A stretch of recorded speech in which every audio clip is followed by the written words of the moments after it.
നമ്മൾ ഇന്ന് ഉണ്ടാക്കാൻ പോകുന്നത് നാടൻ ഇഞ്ചിയിട്ട ചൂരക്കറിയാണ്. അതിലേക്ക് വേണ്ട വിഭവങ്ങൾ: ഇഞ്ചിയും പച്ചമുളകും വെളുത്തുള്ളിയും ചതച്ചത്, 2 സബോള, പിന്നെ കറിവേപ്പില, ഒരു തക്കാളി, ചുവന്നുള്ളി.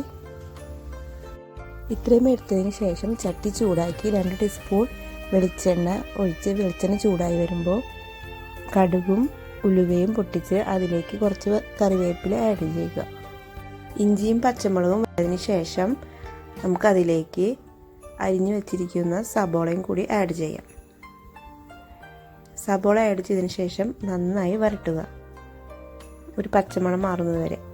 അതിലേക്ക് നമ്മൾ 2 ടീസ്പൂൺ മുളക് പൊടി, 1/2 സ്പൂൺ മഞ്ഞൾപ്പൊടിയും കൂടി ആഡ് ചെയ്യുക. നമ്മളിതിൽ മല്ലിപ്പൊടി ചേർക്കുന്നില്ല.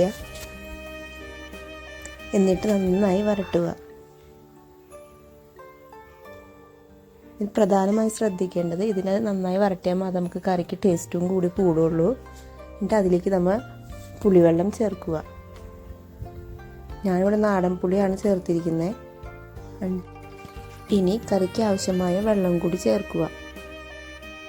അത് തിളച്ച് വരുമ്പോൾ മീൻ നമുക്ക് ആഡ് ചെയ്യാവുന്നതാണ്. മീൻ വെന്തതിന് ശേഷം അവസാനമായി പച്ച വെളിച്ചെണ്ണയും കറിവേപ്പിലയും കൂടി ചേർക്കാം. എന്നിട്ട് നമുക്ക് തീ ഓഫ് ചെയ്യാം.